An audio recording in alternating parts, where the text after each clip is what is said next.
Welcome in to episode. Is this episode 10? Matt, you're actually on episode 10, which is kind of crazy. First Wow. double digit episode of the KDizzle podcast. Let's go, dude. I'm honored. It's great to be here. I think at the beginning of the podcast, I promised that every 10 episodes I would invest money in a new piece of equipment as I kept it going. What is the new piece of equipment that I need? I don't know. I'm not a production guy. I'm not a recording guy. So I don't know. Some lighting stuff, maybe.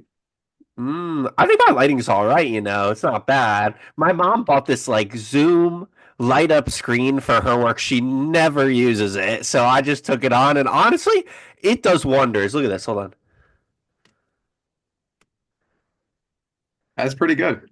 Pretty good, right? It's not like a Yeah. game changer. That That's works. like yeah, that works for me. Beyond that, I think I might get a boom for my mic. So stay tuned. Production quality of the KDizzle podcast is up. That's all I gotta say about it. All right. Well, we have a privilege to have Matt on, and Matt, if everyone remembers back to episode 1, this is kind of full circle because Matt is actually roommates with Mr. Zach from the first episode of Yes, the K Dizzle podcast. that is true. We share that wall right there. Yeah, exactly. And do you think you're going to Yeah. shine more than Zach on this podcast or no? I think that's the goal today. We're gonna go out and do the best we can, but I'm happy with whatever result we can get. That sounds like every sports interview that's ever happened in the history of the world. That's We're what I going to was go going for. out, Yeah. count on our teammates, do Yeah, the best we're we gonna can, trust each other. we're gonna try to come up with uh, the win here today. Come out here with a win. That's all we could do. Yeah.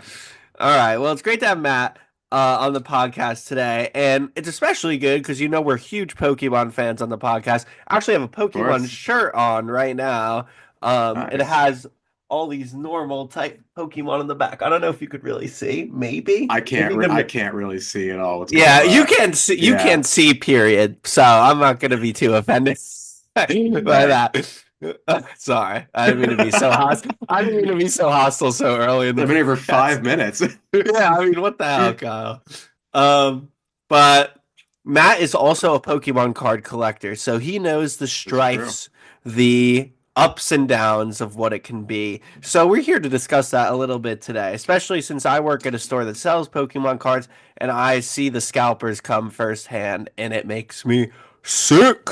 Um, so Matt, why don't you start us off? What do you think about the current state of the Pokemon card market?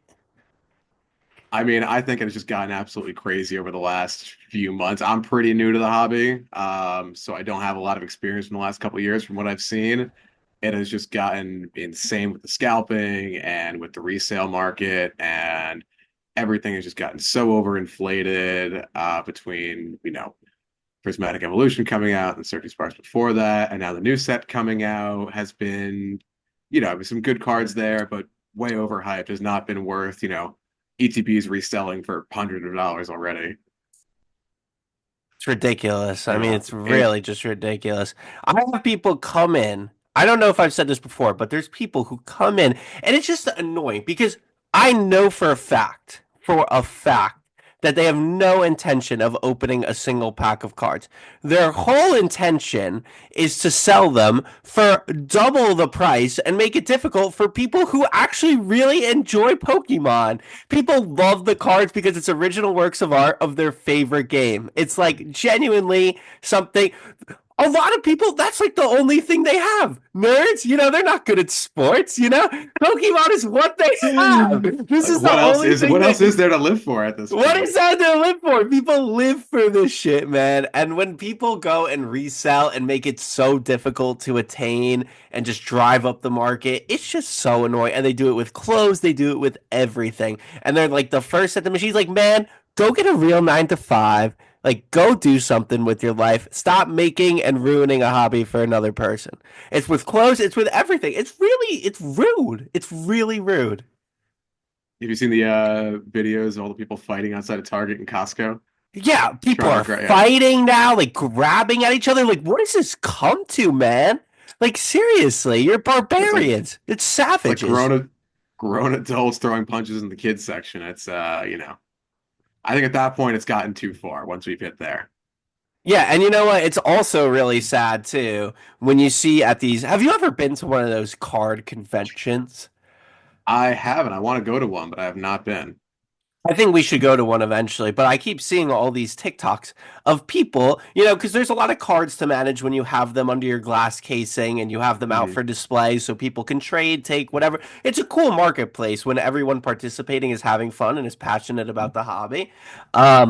But people stealing cards like blatantly, brazenly at the conventions is Really? unbelievable. Have you seen those videos or no? I haven't. No, I haven't seen anything about people stealing cards from like actually at these conventions. I Like haven't seen in that. front of the other people, and they start sprinting away, and like all these mellower Pokemon fans don't want to go and like be a hero and tackle the guy, but Yeah. you got this other Plus, guy like like running.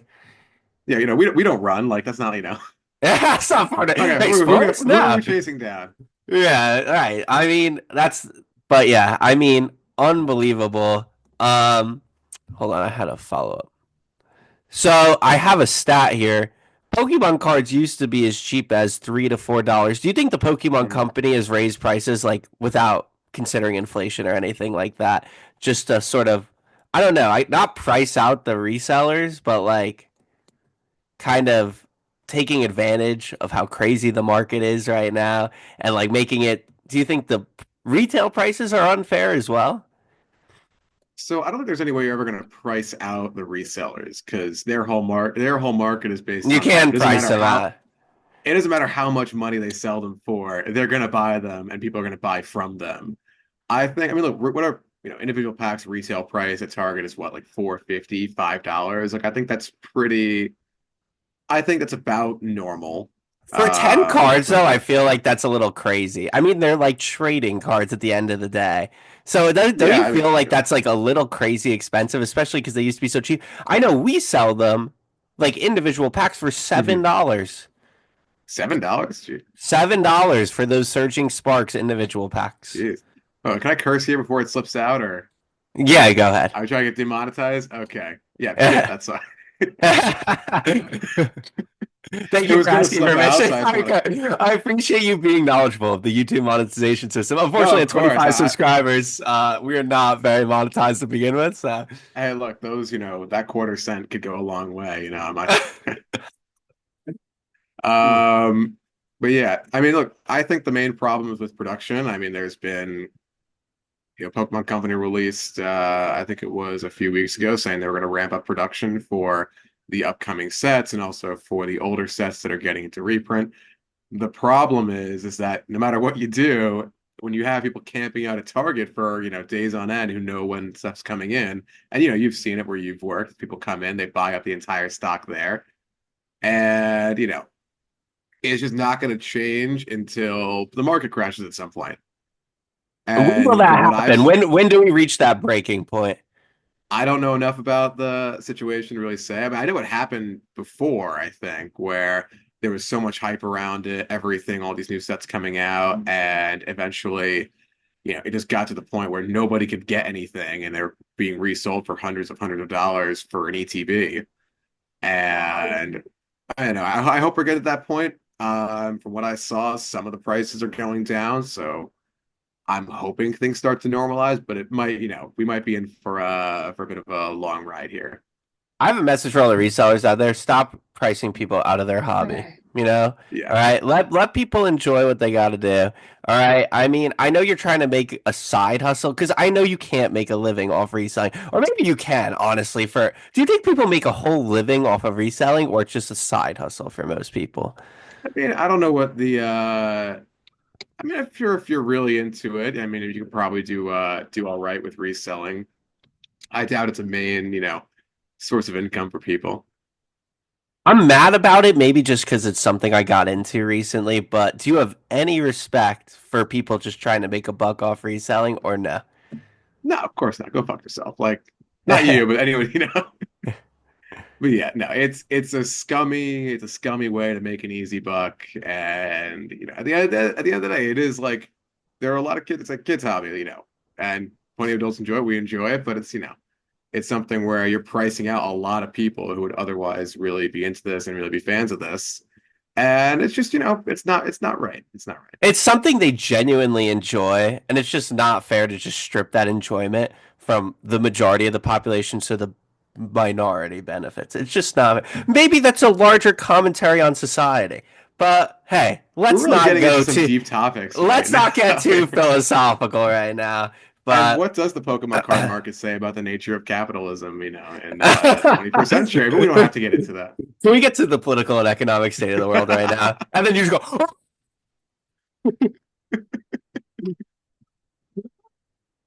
"Oh, and yeah, as you said, the Pokemon company's having trouble keeping up. So we have an individual vendor who helps get Pokemon cards for us and then ships them to the store. And he said they're about 8 to 9 months behind. That's how fast these resellers are acting on everything. And boom, it's on eBay, charging hundreds of dollars, unreal amounts from otherwise people getting a lot more utility from it. So if you're out there and you're a reseller, I echo Matt's sentiments exactly. Please stop what you're doing. Unless you're trying to feed your family, then I can understand.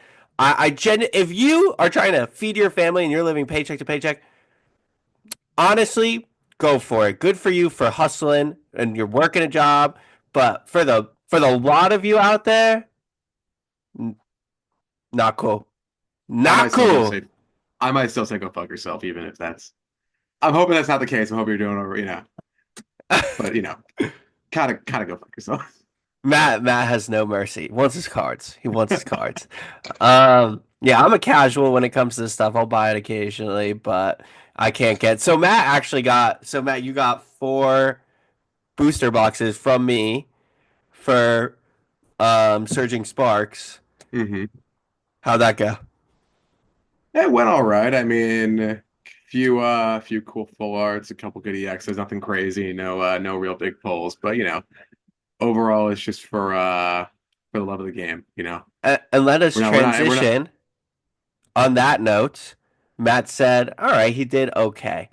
But Matt has the chance to do a little bit better now. And you know why? All Because right. it's trivia time. And we know Kyle loves his trivia segments. So, fun fact about Matt a lot of people will not know this because a lot of people have no idea who Matt is. But not to say Matt's an E-Rel. All right. That's not to say Matt's an E-Rel. I'm just saying you don't know Matt because Matt's not famous. Matt actually used to be a Family Guy trivia crack champion. He was the number one Oh, player in our state. Is that right, Matt? yeah, back in the quiz up days, those bus rides to middle school, big Talk into the to us a Family Guy little more trivia. about that. How did you get so good at Family Guy trivia? Were you doing additional research or did you just watch every episode religiously and have a photographic memory? It's a deep cut, by the way. I was not expecting this. I think it just came out on Netflix, and I just binge watched it over and over again for whatever reason. I mean, we all had our. Over like again and again. So how many times did you complete the cycle of the show? I mean, it had to have been at least three Wow. or How could you something like like that. so the moment you stopped, you just went back to it and you were like, episode one? There might have been some breaks in between. To be honest, it's been a minute. I don't remember, but you are right. I was pretty big into the Family Guy trivia game. All right, well, hopefully Matt can put his money where his mouth is. So, I have a collection of Pokemon cards, as you all know. Matt has a collection of Pokemon cards. Matt is always looking to increase his collection of Pokemon cards, as am I. So I got a little wager for Matt here. I got 10 Family Guy questions, okay, Okay. that I'm going to quiz Matt on. I wouldn't say they're the hardest in the world, but definitely worthy. Some of them going to be worthy of a number one in the state. So, if Matt is able to get these questions all correct, I'm going to give him this. Okay? And if Matt doesn't get all these questions correct, I'm not going to ask him for anything because he came on my podcast today. I'll So put I'm I'll pretty put some happy. I'll put something up. You're going to put something up? Okay, Matt, go ahead. Put something up if you want to, if you are willing to. I don't know what the value of that is. I gotta look, but I'll give you my word. I'll put up something. All I right. don't even So want to. Matt, I don't think now's a good time to, if we're doing a break later, you said we're doing a break, I can go and look through. But don't think now's a good time to take okay, out my okay. binder and spend 10 minutes searching for prices.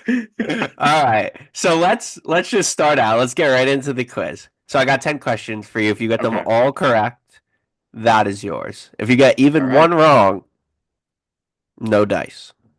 All right. Okay. The first question. All of the following are names of Brian Griffin's ex-girlfriends, except Okay. Jillian, Lauren, Carolyn, and Lisa. Okay. Julian, I know is Julian's one. I'm gonna go. It's really embarrassing if I get this wrong off the bat. I'm gonna say it's Lisa. I don't think it's Lisa. That is correct. You are correct. You're 1-1, baby. All All right. right. What is the Griffin's address? I know it's on Spooner Street. Um,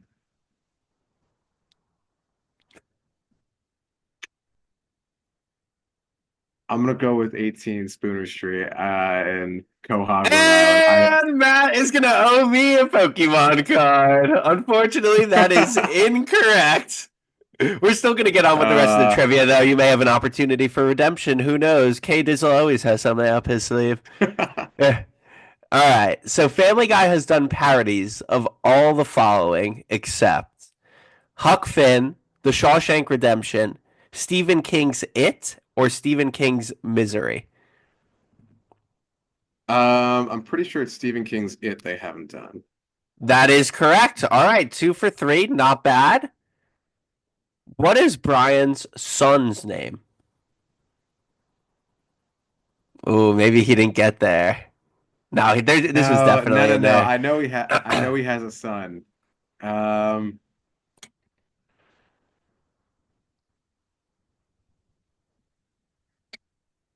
it's not like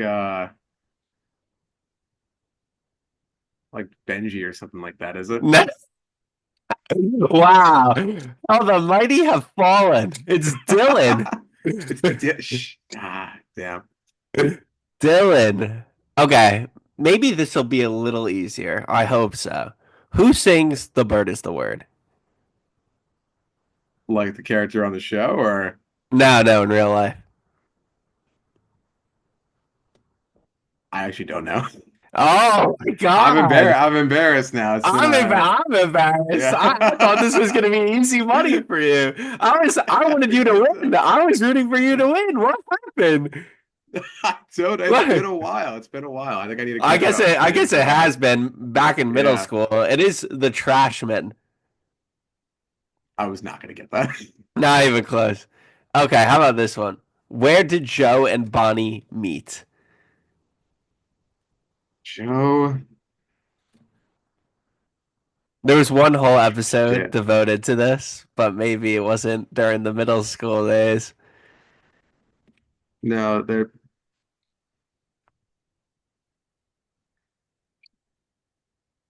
I'm a pass. Wow. Oh my God.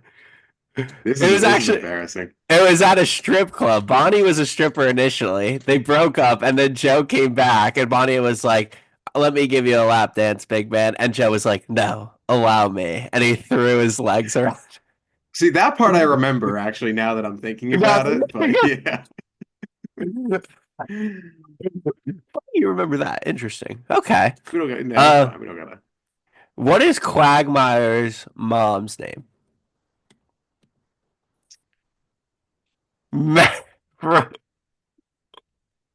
Whoa, Uh, is it Lisa? bro, Ida. Uh, oh, yeah, no, that one's on me. That's my bad. Wow, Yeah, yikers. What yeah. does Cleveland do for a living? He owns a deli, right? Nah, that was before. He's a postal worker now. Okay. He at one point owned a deli, I think he did own a deli in like and then he the worked for original yeah. before the spinoff, and then after the spinoff. I don't remember his deli that well, honestly. If he did have a deli, but I think you're right, and he did own a deli. But after the spinoff, he came back and he was a postal worker. Okay.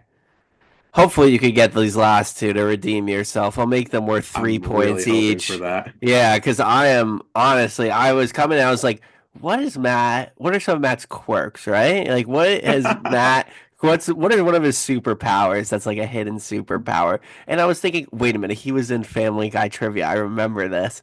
And let me tell you, I am just the audience has got to be fuming right now. I can't believe Mi- this. Middle school me is ashamed of myself right now. Yeah, I can't believe Yeah, this. I never Uh, thought there's anything for my life in that time where I wish I'd kept with me, but that is one. hopefully you can redeem yourself in these last two. What are the names of the two female anchors who have joined Tom Tucker throughout his career? Um,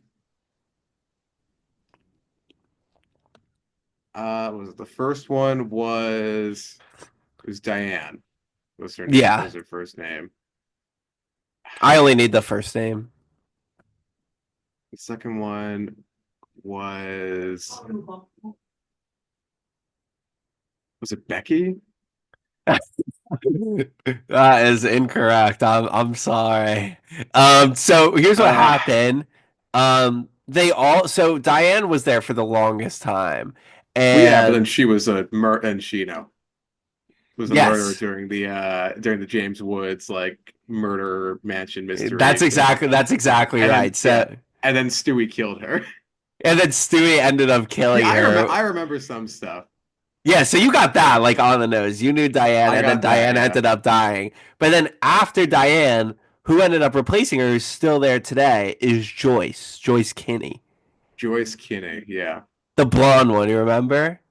Yeah, of course. No, she went to high school with Lois.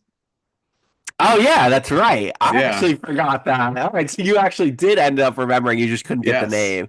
Okay. All right, so that's good at least. So Matt has a lot of knowledge. It's just these specific questions may have something. And in fairness, they are like episode specific, so they might, or some of them are, so they might be a little tougher. But some of I think them, I'm I remembering honestly, I think I'm remembering plots more than I am like yeah, specific you got the details general nowadays. idea for the details. Yeah. That's I I got the think that's gist. I got the definitely fair. gist. You know what? For someone who did it in middle school and is coming back now, and I was thinking like, okay, if he was the champ in middle school, like he's got to know a ton, right? But I guess now that you think about it, that's years ago. So it would be really tough to remember the specific. Although you did remember Stewie killed Diane Simmons, Yeah. so it's like interesting the things that you held on to and Oh, didn't hold on to. yeah. Because that was like a very small portion. Well, I guess it wasn't because she was about to kill Lois. About to kill Lois and then Stewie killed He her. and he was like, the only one who's gonna kill Lois is me. Yeah. All right, last question. 10 points. All right. I'll make it worth 10 points. So Okay. all the following talk show hosts have made cameos on the show except Stephen Colbert, Jay Leno, Bill Maher, or Jimmy Fallon. Okay, Bill Maher, I know he was there. Jay Leno, I want to say he was there. Um, Jimmy Fallon and Conan are the last two. No, it was Stephen Colbert and Jimmy Let's see, Fallon. Stephen Colbert, Jimmy Fallon. I'm gonna say Jimmy Fallon. That is incorrect. I'm sorry. It Uh, was Stephen Colbert. all right. So I think Bill Maher was on it with "Want It, Wish It, Do It." Do you remember Brian's Yes, book that he wrote? that I remember, and the book got That absolutely was shit on. hilarious. That was Great episode. absolutely that was so funny. Hmm. And then Jay Leno, Jimmy Fallon, and one other talk show host were on. And they all did like back to back to back cameos. And I don't remember specifically what they were talking about, but Seth MacFarlane, I guess, is friends with them, and they asked him to do like little cameos about someone who publicly embarrassed himself. I think it was Brian, and they I were talking about now it. this is coming back to me a little bit. Yeah, Yeah, and I they do all went like remember. back to back, and they were just shitting on him, and it was really funny. Yeah. But Stephen Colbert has never been on the show, and you know what's the star power that's been on that show that's done guest appearances is so crazy. Like Will Ferrell has been on, that comedian, oh, what's his name? He was on this That one episode with comedian. Bill. Yeah, that one guy. But I was just looking earlier, and there's like Cheryl Teague. All these famous people have been on the show, and it's just kind of crazy how far Family Guy has come. So anyway, Matt, I can't say I'm impressed. I can't say I'm too I can't impressed. say that either. I am not Uh, impressed with myself, honestly. I apologize. To all everyone right, watching at well, home, I'm very sorry. maybe episode 20, Matt comes back. We give him Family Guy Demption. We give him another opportunity to get it back. But I'll save honestly, my word. all right. We have his word. But yeah, honestly, I'm hoping you could just need a memory refresher instead of just like, yeah, yeah, like, but okay. All right, so decent I'll job. I'm a Matt's man of gonna my have word, to though. I'll put up a card, and I'll be sure I let you know what that is as soon Matt's as I gonna can look. Matt's But gonna have to put up a Pokemon card now. And a let's fair see how is much fair. time we still have a lot of time left, so we're gonna get into our next segment now.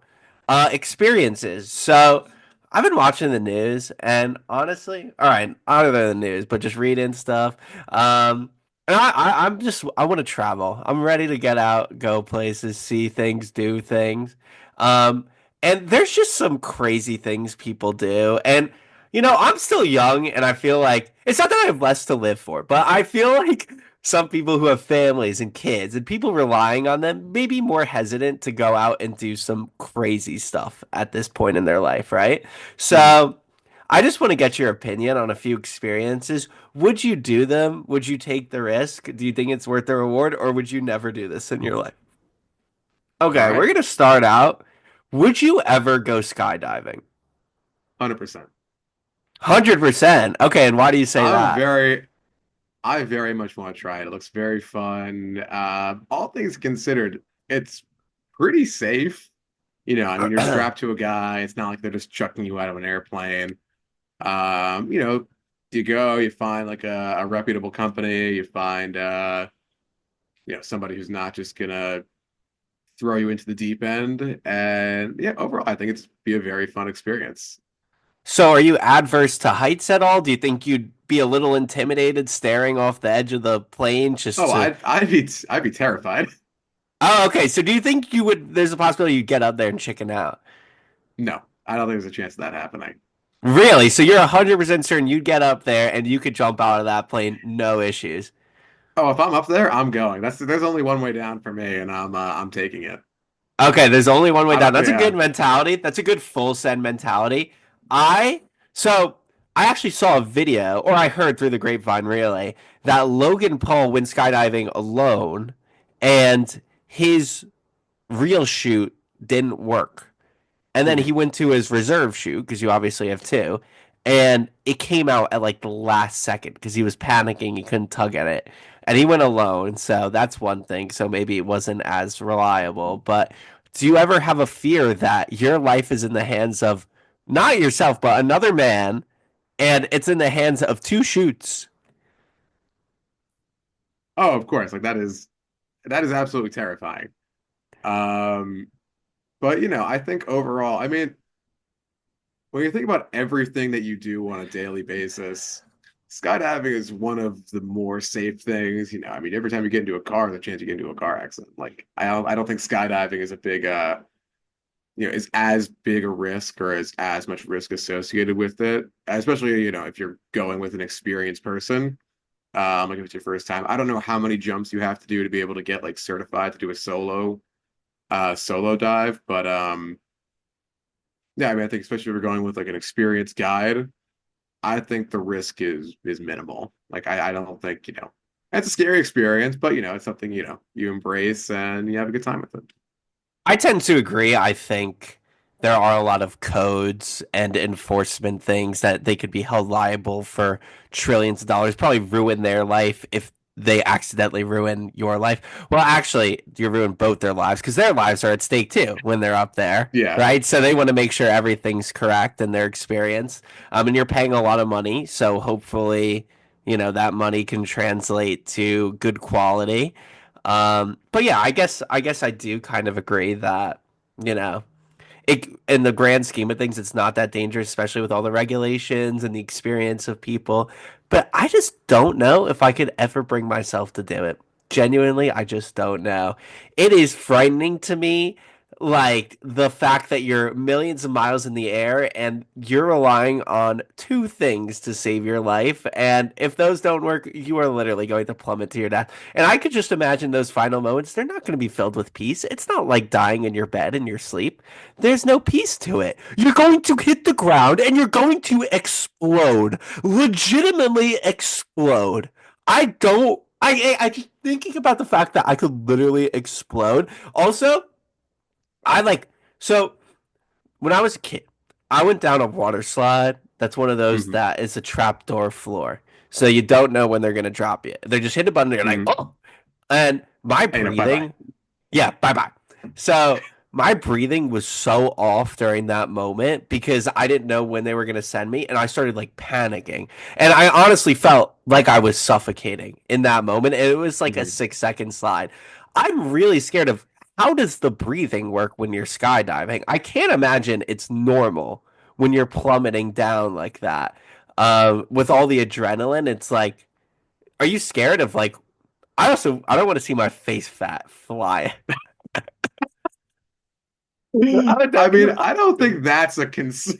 I don't think that's something that The needs to be face worried fat or about. your breathing? The face fat part of it, unless you're, one of those like the cartoon dogs, it's like Uh, cute, like all the droopy like it's just apart from that, I don't think you have to worry about it. The breathing thing, I think you're mostly fine. Your main concern is probably just hyperventilating from panic. Which would I mean there I think there are I'm sure there are videos out there of people passing out while skydiving just from the fear. Or hyperventilating. I don't think that you'd have to worry about your breathing too much. And it's again, you got somebody there with you who you're attached to who hopefully they'll be able to help you through if you're starting to panic, mid fall. Or who knows, maybe you jump out of the plane and then you start enjoying it. Honestly, with all the recent plane crashes, I might just learn how to skydive on my own, just in case I need to bring a parachute to every plane I get on from now on, just in case I need to make a quick run for it. Oh, I'm sure skydiving is a lot safer than flying in a Boeing. So Yeah, I think it is at this point too. I think it is at this point too. At this point, it's crazy. But yeah, I don't know if the risk is worth the reward for me. I feel like if I want to see a really nice view, I mean, I guess you could do it for the adrenaline, but I'm not really an adrenaline junkie at the end of the day. Like I don't mhm. seek that immensely. Skydiving might be a gateway drug to that, seeking more adrenaline activities, I don't know, like bungee jumping or cliff diving or something like that. But it sort of seems that way to me. But ever since I started rock climbing, actually, I do like the adrenaline more because I've been bouldering. Do you know the difference between rock climbing and bouldering? Is it kind of where you're doing it? Is bouldering you're outside and you're like actually, doing it on a real rock face, or is it? I mean, No, never, so never. I don't know the difference. You tell ah, me. well, that's just between indoor outdoor, but bouldering and rock Hmm. climbing. So rock climbing is you're harnessed in and someone Hmm. is belaying you. So you got a rope and you're attached to the wall. You're not gonna fall. Bouldering is shorter length, climbing. So the walls are not as high and you're not strapped into anything. So you're kind of just climbing up. And it's like a 20 to 25, 30 foot wall. And you just scale it and then you fall down and there's like a mat that catches you. It's like a 1 foot length mat. So it's almost like a gymnastics mat. It doesn't hurt to fall or anything like that. But it's definitely like you could be pretty high up at times, and if you fall from that distance, it's like an intro to adrenaline, which I kind of like. But Hmm. I just don't know. Is there something you're seeking to get out of skydiving? Do you think like you want to do it over Switzerland and see like an incredible view, or do you just want to feel the wind in your face? I just want to feel anything to feel alive. But no, to be honest, I don't know. I think it'd be a very fun experience. It's less so for the view. I mean, if you want a good view, there are a lot easier and a lot cheaper ways to get a good view. I think it's honestly just for the experience of doing it. Okay, just to say I went skydiving. I Yeah, loved the feeling. I'm Okay, happy. I mean fair enough. Yeah, I think I do So it once and I'd probably be okay. I mean, I don't need. I mean, I knew a guy who did it like enough to the point where he got certified to do one of the wingsuits, where you're Oh just jumping off wow. cliffs and you're just flying the entire way down, which seems fun, but that's something I don't need to do. I don't need to get to that point. That was actually one of the things I was going to ask. Would you ever do a Ah, wingsuit? that's a probably not for me. Um, Nothing against the idea of it. I think I would need to build up to that point first. Yeah, that's where the skydiving gateway drug comes in. You're gonna do skydiving, and you're like, I need to do a wingsuit. The wingsuit. Now, let me tell you something about a wingsuit. So, you ever played Far Cry? I have played Far Cry. I love You Far get the Cry. opportunity to use a wingsuit in Far Cry, right? Hashtag not sponsored, by the way. Weird. Not sponsored. Sorry, Ubisoft. Ubisoft is I mean, not paying for this.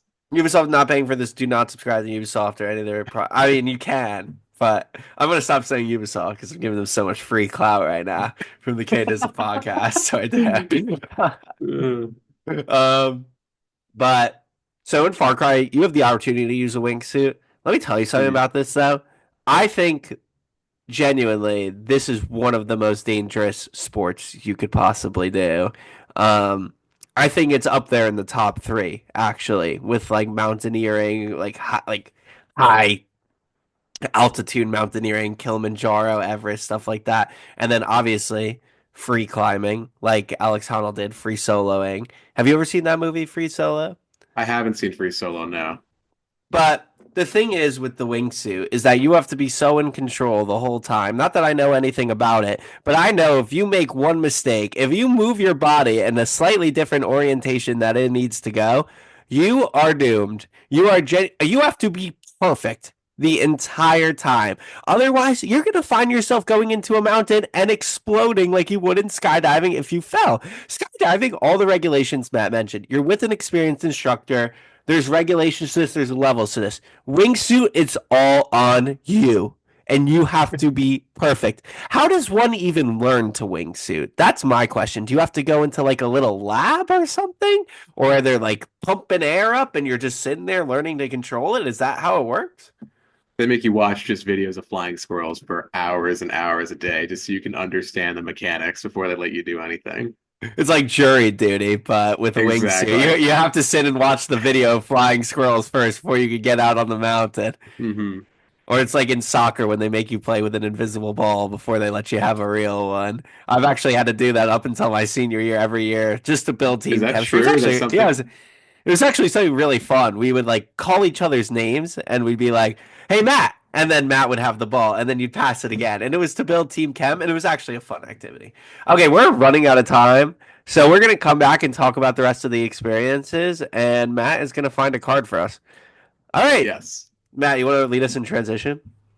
Sure. All right. Was it snapping?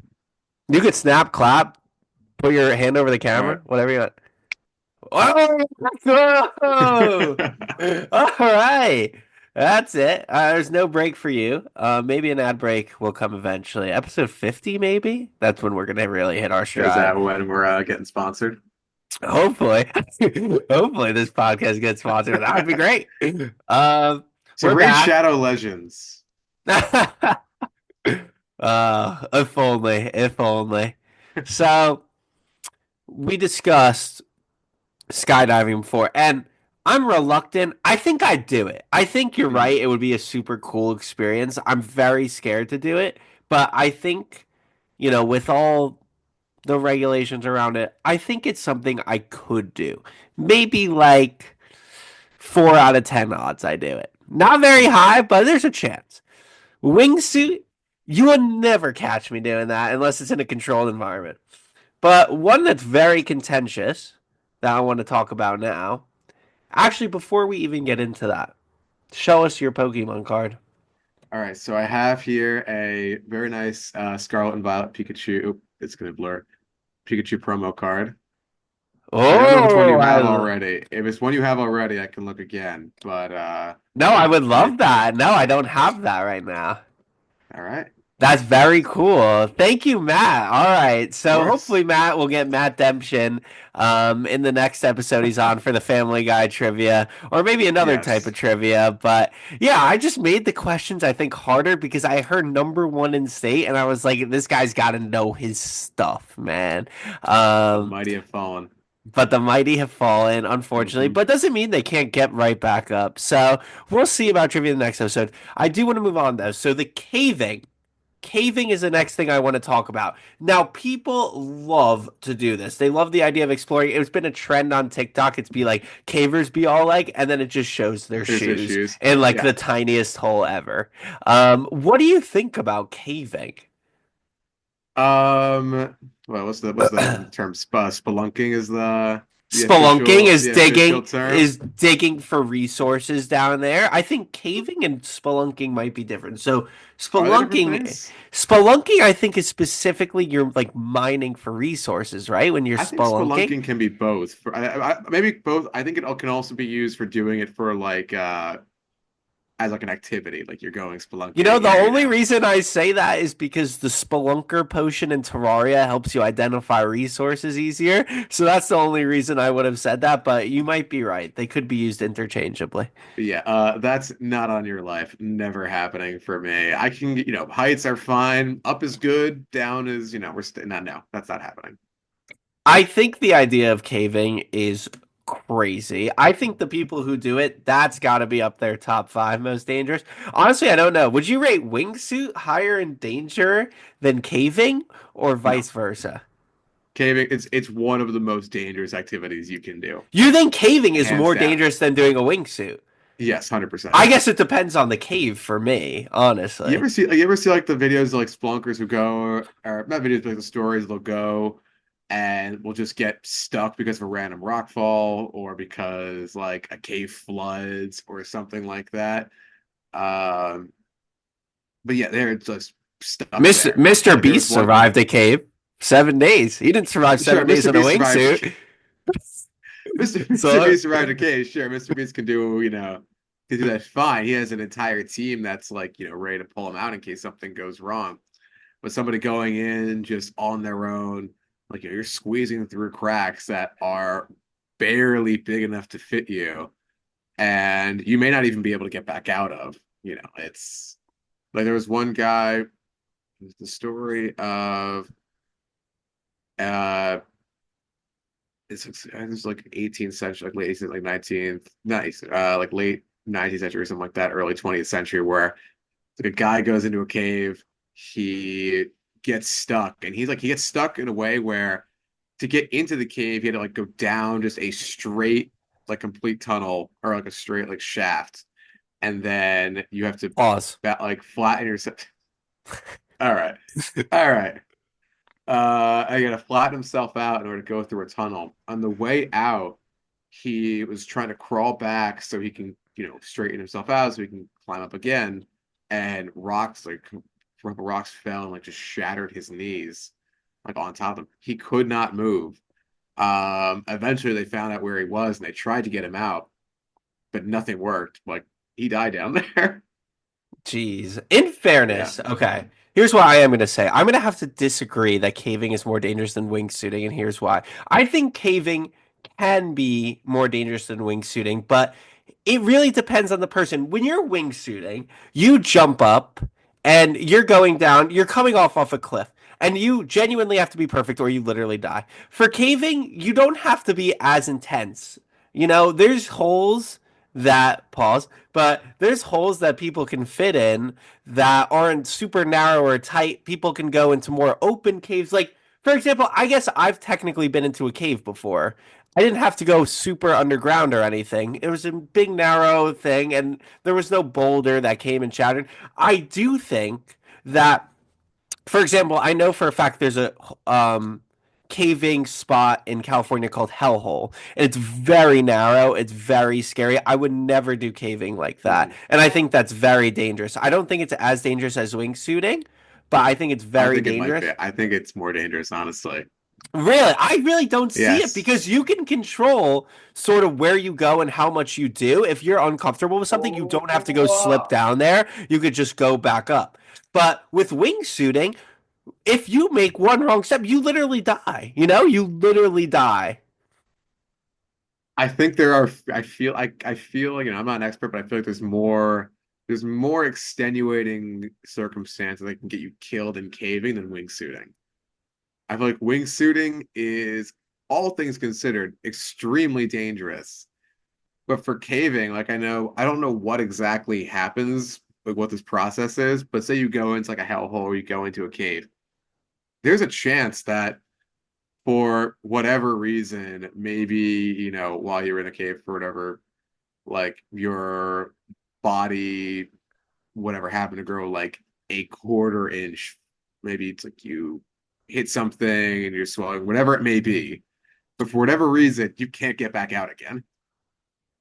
Like there are, I think, a million things that could possibly go wrong while you're trying to, of course, like you said, there are open caves, there are easy ones where it's, you're not squeezing through, tiny spaces to get where you want to go. I feel like a lot more can go wrong, and there's a lot fewer options for rescue, I think. Yeah, Like especially you wingsuit, gotta yeah, you gotta yeah. be very cautious. You gotta tell people where you're going when you're caving because honestly, well, I think it's possible because you could send rescue teams down there. But again, like if you're in a very narrow spot and like I guess you're limited on resources, you can't really call anyone because there's gonna be no reception in the bottom of a cave. Mhm. Like you said, a boulder could fall. Like you get bit by a wild animal. It's dark. You can't see where you're going. You walk into something. You walk into a body of water. You have no idea where you're going. That is very scary. That is right. To wingsuiting's point, though, I don't think it could be more dangerous than that. Because again, I swear you could have limits. Like you could be like, okay, I'm going out of the cave now. I don't want to do this anymore. I don't want to go try to slip through that narrow hole. You also, it's very easy to get lost in a cave. Like I feel like directions down there, you got to be really about your wits. You got to be really on it. Mhm. Um, but I guess maybe it depends on the degree of each. Because if you're wingsuiting, I guess let's say from like a little valley. Um, like a small valley of sand or like a mound of sand to the base of sand for like 5 feet. That's not really that dangerous. But if I'm like talking about more like wingsuiting off a cliff, I guess.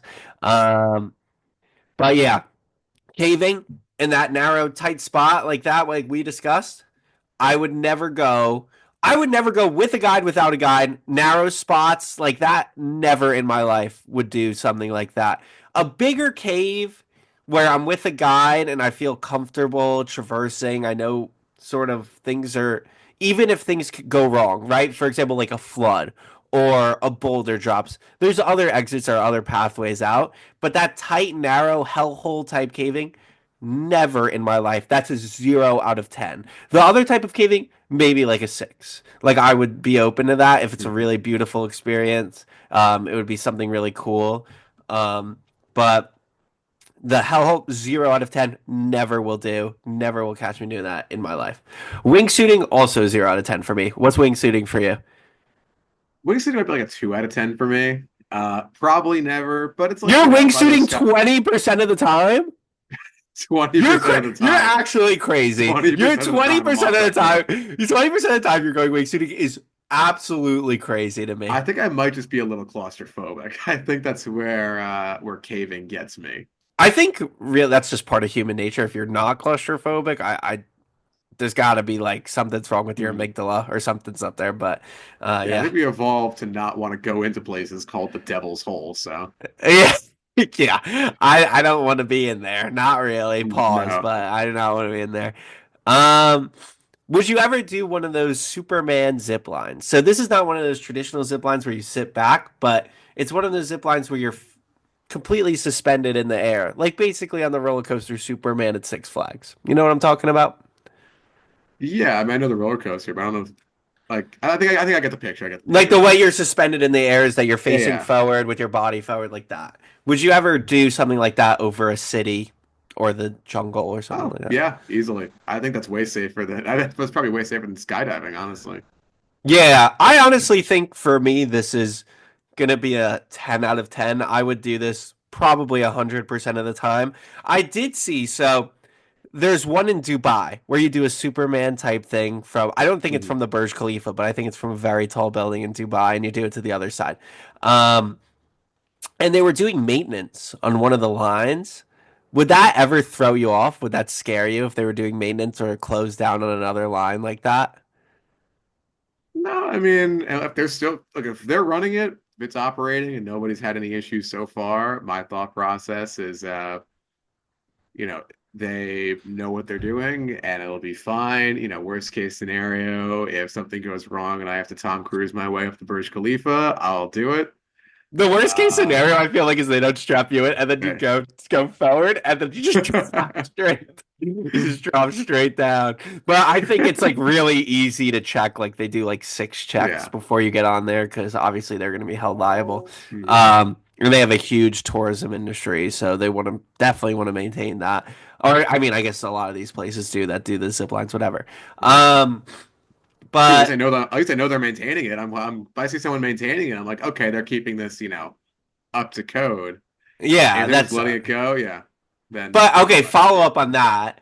I know a few years ago, for a fact, there was one of those sky obstacle courses. So it's an obstacle course that they put way up in the sky. You take a gondola to get up there, and it's just plain ground beneath you. But they basically you get strapped and you have a carabiner and you clip in each time, and you're walking. If you fall, you're harnessed in. Whatever, it's fine.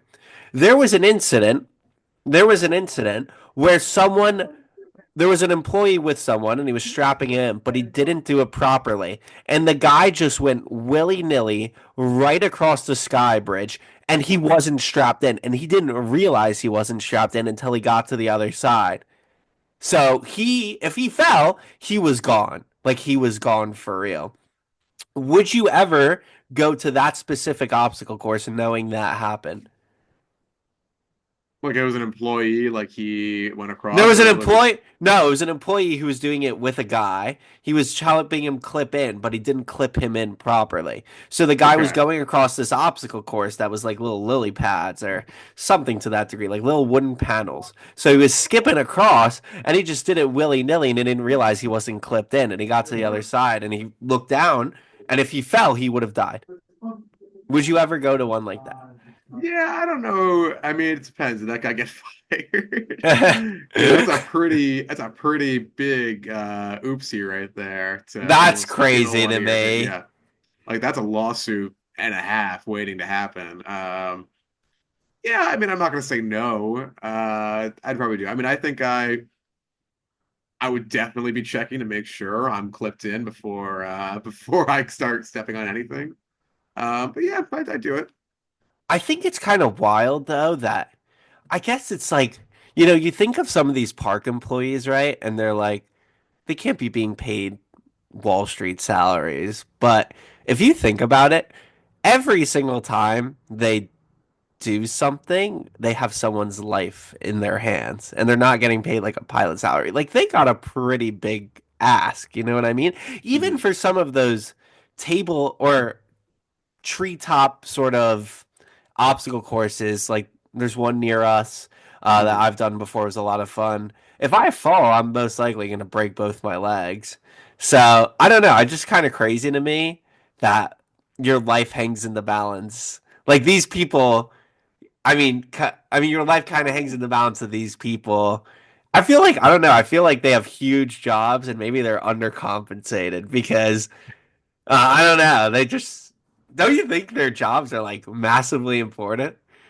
I don't know. I mean, like, here's the thing. In terms of difficulty, it's not a difficult job to do, but it is very important you do it right. So I don't know where that kind of falls on that Right. It's preferred not pay super scale type hard to thing. harness someone in, but Yeah. to make sure it's like clipped in and harnessed in is of the utmost importance. And like you could argue that for a lot of things. Like for I guess I don't know, if someone is like has confidential documents working in finance and like their job is not necessarily hard to transfer the files, but if they leak them all by accident or like they send them to the public server, it's like it's kind of Mhm. nuts. They get Yeah. paid a ton of money for that, and like I don't know. I feel like we got to start compensating our park employees a little more, so they're more on guard. Maybe the guy couldn't afford a coffee in the morning because he was saving up. Let's provide free Maybe. coffee, I okay? Let's do something to help these guys think out most places would because provide free coffee anyways. I would hope so. I would hope so. I don't get free coffee, so I don't know. But yeah, that I think those for you, what would be the so for the zip lining? I'm gonna say actually 9 out of 10, just because of that one story. For like a treetop Mhm. obstacle course or something like that, I'm gonna go 9 out of 10. How about you? Yeah, 10 out of 10 if I see it and I want to, I'm not gonna, I don't have any reservations This is about coming that. from the guy who's wingsuiting 20% of the time, by the way. 20% of this time, this guy's hopping on the wingsuit. All right, let's move on to our next one. Would you ever want to do a swimming with the sharks? Yeah, I think I do that. Oh, okay, interesting. So in this event, you get dropped down into a cage, and Mhm. it's great white sharks that surround you. You're in snorkel gear, and you get to look at them, take pictures with your GoPro, whatever it is. But they're basically surrounding you, and like they could. It's unlikely that they break in, and it's also unlikely that sharks, you know, will attack humans. I don't know if you saw this study, but Mark Rober did a huge study where he put fish chum, then some sort of control group, and then human blood, all in three separate locations in shark infested waters, and saw which one sharks were actually attracted to. And basically, none of them went to the human blood Yeah, one, you no, know?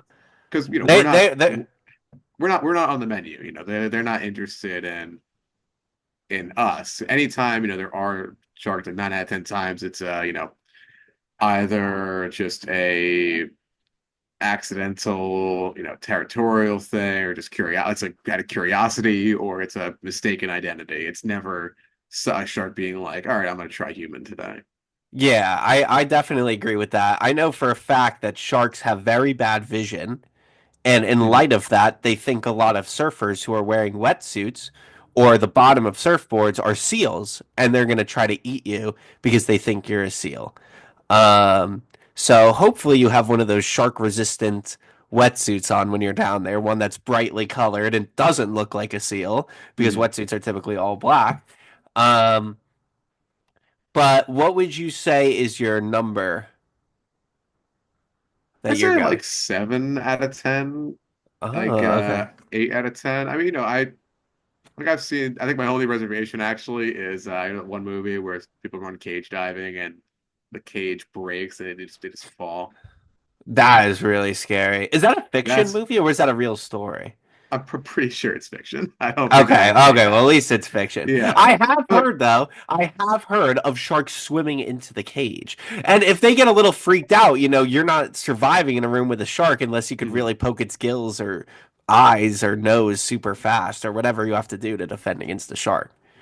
Yeah, I think most instances of accidents when it comes to cage diving has to do with tourists kind of being idiots and like sticking stuff through the bar. Like you have a GoPro and you stick it in through, like, that's gonna sharks like shiny things. They're gonna try and go for that, and that can lead to an injury if somebody's not careful. Um, so overall, I don't think there's anything inherently dangerous, to myself from cage diving. Yeah, I agree. I would say probably a 7 out of 10 for me too. I don't see Yeah. why not. I think that would be a super cool experience just to I mean, I be consider I consider no cage, honestly. Like really. I did no cage. Wow. I did no cage. That is something I would never do. I want to be immersed, but not crazy immersed like that with no cage. I've also heard stories of other wildlife coming in because, the ocean just is scary, generally speaking. There's eels, there's other things that could swim into the tank. Hmm. There's little poisonous lionfish swimming out there, I'm sure. Um, but yeah, you just got to be cautious, especially with marine life. Like, that's not your territory. You are a terrestrial male, a land driven male. You are not to sea life. You don't belong Hmm. there. No, I'm a So big land guy. I don't know what's going on down there. yeah, I'm a big land guy. I would tend to Yeah, agree. I'm a yeah. land guy too. So just being in the ocean, unfamiliar territory, just also Mhm. subject to shock and stuff if it's really cold. Um, I think I would do it, and I think I would do it, most of the time. But I would have some reservations just because you have one of the deadliest animals in the world down there. In addition to you not being in familiar or advantageous territory. So those are my only reservations. And my follow-up to that is two things actually. Now tell me about scuba diving and also tell me about being in a deep sea submarine. So I'll start with deep sea submarine. I mean, that seems pretty normal. I don't think there's anything that can. There's not much that can really go on there. A lot of I'm talking deep sea, like you're in an exploring territory. You're not just doing a guided tour. This is exploratory territory, uncharted. You're going as far down as you can into the depths and the abysses of the sea. What do you think? Does that change your answer? No, I'm all for that. I mean, I don't think you'd ever get the chance to do that unless you're like, doing some kind of research thing. And I am not a marine biologist, but yeah, I would definitely do that. It sounds like a lot of fun. Wow. So I'm actually on the complete opposite boat on this one as well. I don't think I would do this, especially after hearing that one submarine that just imploded on itself. I think that Um, was a very big case of mismanagement and a very bad idea. it was mismanagement and a bad idea. But Mhm. again, I don't know. You're going on an exploratory mission. That is an amazing thing. You are pioneering new grounds. I don't want to be that type of pioneer. You are again in disadvantageous territory. In addition to being in areas we've never seen before, we don't even know what's down there. And I've been super curious, actually, like recently more about the deep sea because they keep discovering new species and animals Mhm. that I think is so cool. And I'm sure there's so much more hidden down there that we have no idea exists. And that could honestly be super crucial to understanding more things about the ocean and science in general. But that's really scary at the same time. You know, you don't know what exists down there. The deep sea, that terrifies me. I don't know if you've ever played the game. I think it's called Dredge or Dread or something like that. Dredge, I have not played Dredge. I've played Subnautica. I've not played Dredge. Subnautica Dredge, but games like that where you just Hmm. have these monstrous fish that are lurking in the deep sea, absolutely terrifying to me. I think there's some things down there that we have no idea. And when we're in a little submarine that's controlled by all this, you know, I don't. I mean, the technology is probably pretty reliable, but you're under immense pressure when you're in the bottom of the sea. You have all the weight of the ocean on you, and you're in a clustered space. We're talking. This is not a big submarine. This Hmm. submarines aren't big. You're in a tiny, tiny space. There's no guarantee you get to shower and resurfacing. You're going to be very ill. Like the pressure sickness is super real. Well, So if you're in a considering submarine, it's yeah, submarine's pressurized. You're not going to worry about the beginning of the bends or no, anything but like you that. still have to worry about the bends, right? When you come back up from a submarine? I I mean, surely. I don't know from a technical standpoint for the submarine, maybe for your body, you're in a pressurized environment. I don't think you need to worry about that. If you're scuba diving, that's another story. That's yes, you have to acclimate so you don't develop nitrogen bubbles in your system. But for a submarine, it's a pressurized environment. Okay, fair enough. But all my other concerns still hold, and a I'm saying a 0.25 out of 10. I would do it. I would do it. Actually, zero. 0 out of 10. Zero. Zero. I don't think that's submarine. Don't think that's happening for Mhm. me. And if I do it, something has gone horribly wrong. Um, okay, maybe I would not do the type of deep sea abyss diving submarine.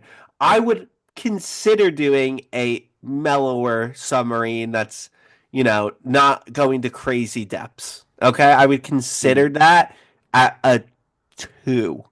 At a two. All right, now you say yours. Yeah, I mean, I would say if I ever had the chance to do like something like that, where for whatever reason I'm a guy who gets to be on like a deep sea exploratory mission, I mean, I'm taking that. I'd say like 8 out of 10, something like that. That is unbelievable. That is That'd be unbelievable. very cool. How Which is yeah, would your answer change if you had a family and a wife? if I had a family and a wife, I mean, I don't know. Unless there's some big concern about the So submarine, you I really think don't think it's dangerous at all to go on one of these ocean exploratory deep abyss missions? no. I think for I mean, look, the I don't remember the name of the submarine that imploded. But I think that was a you know some billionaire submarine. I think he was a very cocky guy. I think I remember looking into it more after it happened, but I think he was not following a lot of proper safety protocols and manufacturing protocols for the submarine. I think any, research team that's going into the deep ocean that knows their stuff is going to have a, well-made, well-designed submarine. So I don't think there's going to be a worry about that down there. All right, all right. Let's go all the way to the other side. Space. Are you going to space? That one actually kind of scares me. If there is a reliable way to do it, yes. Like I'm not hopping on It's a been proven NASA. before that it's decently reliable to go to space because I mean, they. sorry, keep going. No, no, go ahead, go ahead. Yeah, I mean, I don't know. I think I would need a standard, like there is a 99%, success rate here before I hop into a space capsule. Also, those suits seem very claustrophobic. Yes, and the Yeah. ISS or whatever rocket you're on is not going to be particularly spacious either. Hmm. And space is going to be a one number for you Oh, look, if someone came up to you tomorrow and was right like, "Hey, now. Yeah. we want you in the next rocket," that's like I mean, on the one hand, holy shit, that's pretty cool. On the other hand, I'd say like a 4 or 5. Okay, so mine is going to be a zero, and let me explain why. Mine's going to be a fat zero. The amount of training they have to do to be an astronaut is unbelievable. So if they asked me tomorrow, I would have zero training. My only training is doing V2s and rock climbing. That's not very impressive. Let me tell you that. You also have to be a genius. You have to be able to operate the aircraft. You have to be familiar with the aircraft. You have to know everything about the aircraft. You have to know everything about everything basically. You got to be able to do quick mental math, make quick decisions, and be able to withstand G-force. The physical toll is unbelievable. You have to work out so much because you become so decrepit in the vacuum of space. Have you seen the people who come back from astronauts? I'm a nice 6 foot right now. I'm 6 foot and I'm handsome. I have that opportunity right now. Okay? Mhm. I don't want that taken away from me by going to space. Also, I'm criminally underprepared. Okay, scratch that. Let's say you've made all the preparations and you are able and willing to excel in space. It's still the after effects are still going to happen. Your 6 foot in handsomeness will go away. Um, but I can get that back, I you think. actually might be able to maintain your handsomeness. Um, I think give me a couple months in a real gym. I think I can get back to where my level before. I mean, I've seen like the stuff on the ISS, like the exercise equipment they got going on. It's not nothing. They have to stay in very good shape. They have to stay in So those very good shape. muscles It's a don't atrophy. huge commitment. But let's say Yeah. you're ready to go. You've made all the preparations. So right now I'm a zero.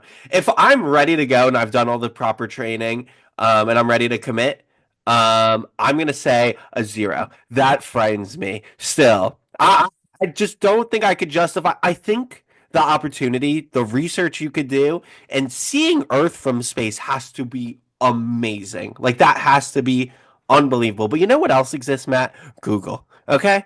I'll just look up a picture. All right, that's all there is to it. Seeing it for myself, though, there's obviously nothing that could replace that in the history of the world. But I also think too much could go wrong, and you have to have an immense commitment. I remember they were stuck on the ISS because they had a lot of problems. Like you're far away from home. You are Miles Morales. You are far away from home, or Spider-Man far away from home, something like that. Spider-Man, Spider-Man Far From Home. Yeah, far from home. You are far from You home. you are you will be Spider-Man Far From Home. You will be Spider-Man Far From Home. Yeah. So in light of that, I think it's just not worth it to me. I think there's a lot of great things that could happen, but I don't have that passion for the solar system, even though my logo is the Milky Way.